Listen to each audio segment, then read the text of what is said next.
The Big Bunny and the Easter Eggs. The Big Bunny and the Easter Eggs. Wilbur was very big and very tall. He had great big ears and great big feet. And that was why he was chosen to be the Easter Bunny. He was strong enough to carry lots of baskets of Easter eggs. His legs were long enough for him to cross a road in a single hop. And because he delivered his eggs the night before Easter, he never had to worry about being seen. Everyone knows you're not supposed to see the Easter Bunny. This Easter, Wilbur had done all his work early. He'd woven lots of new wicker baskets. He'd dyed the Easter eggs and painted them with pretty designs. He'd made lots of jelly beans and chocolate candy. Everything was ready to deliver. Only on Easter Eve, Wilbur got sick. His head was stuffed up and his nose was runny. His throat was sore and he had a temperature. His eyes were red and his ears hurt. Wilbur lay on his bed and groaned. Who was going to deliver the Easter baskets? Hours went by. It was getting very late. Wilbur's rabbit friends came and banged on his door. "Wilbur!" shouted Hector. "Wilbur, you have to get going!" "Wilbur!" shouted Francine. "Wilbur, it's after midnight!" "Wilbur!" shouted Charles and Henrietta. "Wilbur, if you don't go soon, the children won't have any Easter eggs." "I know," moaned Wilbur, "but I can't get up. I'm too sick." Wilbur's friends banged on the door some more, but Wilbur felt too awful to listen. He took some more medicine, rolled over, and fell back to sleep. Charles and Henrietta talked things over with Hector and Francine. Something had to be done. If Wilbur wasn't going to deliver the Easter eggs, they would have to deliver them for him. Hector and Francine loaded themselves up with Easter baskets. Charles and Henrietta did the same. The baskets were so heavy they could hardly walk. The four of them struggled through the woods. "Hector," said Francine. "Hector, I can hardly see." "That's all right," said Hector. "Just try to follow me, Francine." At that moment, Francine bumped into Hector, and Charles bumped into Henrietta. Dozens of Easter baskets crashed to the ground. Broken eggs were everywhere. "I think," said Charles, "we'll have to think of a different idea." He and Henrietta went to get her red wagon. Hector and Francine helped them load it with the Easter baskets. When it was piled high, all four of them pulled the wagon to the road. Suddenly, the wagon hit a rock and turned over. The Easter baskets were scattered everywhere. "I don't think we can do this," said Hector. "Soon it will be morning," said Charles. "We'll have to make Wilbur get up," said Henrietta. When his four rabbit friends got back to his burrow, Wilbur was still asleep. As they pounded on his door again, he opened one eye. "Wilbur!" shouted Charles. "Wilbur, you have to deliver the eggs yourself." "Wilbur!" shouted Francine.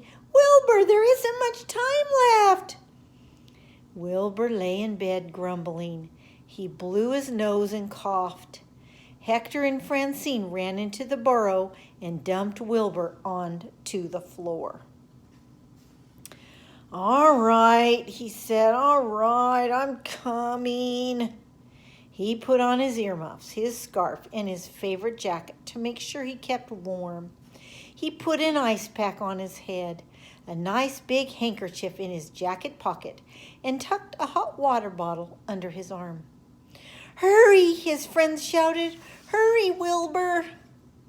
Wilbur shuffled to the door. "I'm going to do this because it's my duty," he said, "but you're going to have to help me." "Of course," said Hector.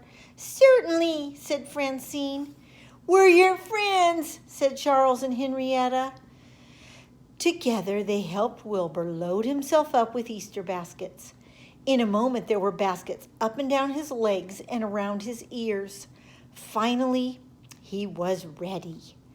Wilbur struggled out into the woods with his friends pulling the red wagon behind him. He knew he'd have to hurry. It was almost daylight.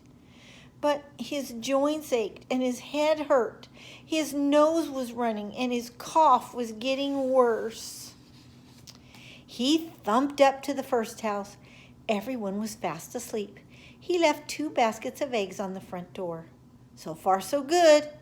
At the next house, he crept inside and left a basket by a little boy's bed. When he got outside, the sun was rising and a paper boy was cycling into the drive. Wilbur froze.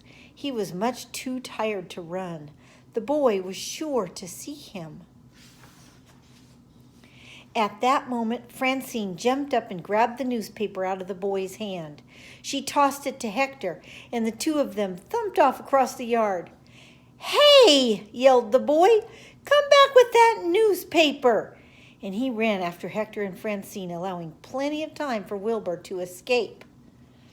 When the group was back together and Wilbur had caught his breath, he thanked Hector and Francine for saving him. But before he knew it, he was in trouble again. 3 houses later, he was leaving a little girl's room when he had to sneeze. He reached for his handkerchief, but not in time to prevent a great achoo! The little girl sat up. Wilbur dived under the bed. His ears and his feet stuck out. Any second he'd be seen. Then Charles and Henrietta pulled the covers over the little girl's head. Wilbur jumped up and ran out of the house. That had been close. But Wilbur's troubles were not over. "Hurry, hurry, hide behind that tree," shouted Charles, as a woman and her dog began to chase him. "Hurry, hurry, jump into that bush," shouted Hector, as he and Charles distracted a policeman.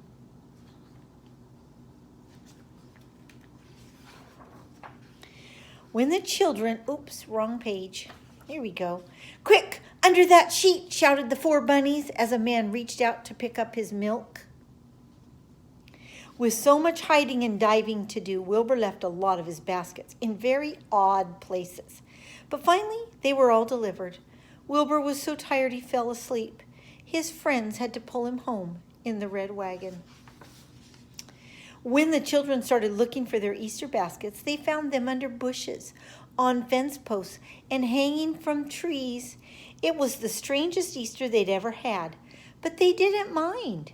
Easter had never been so much fun. The end.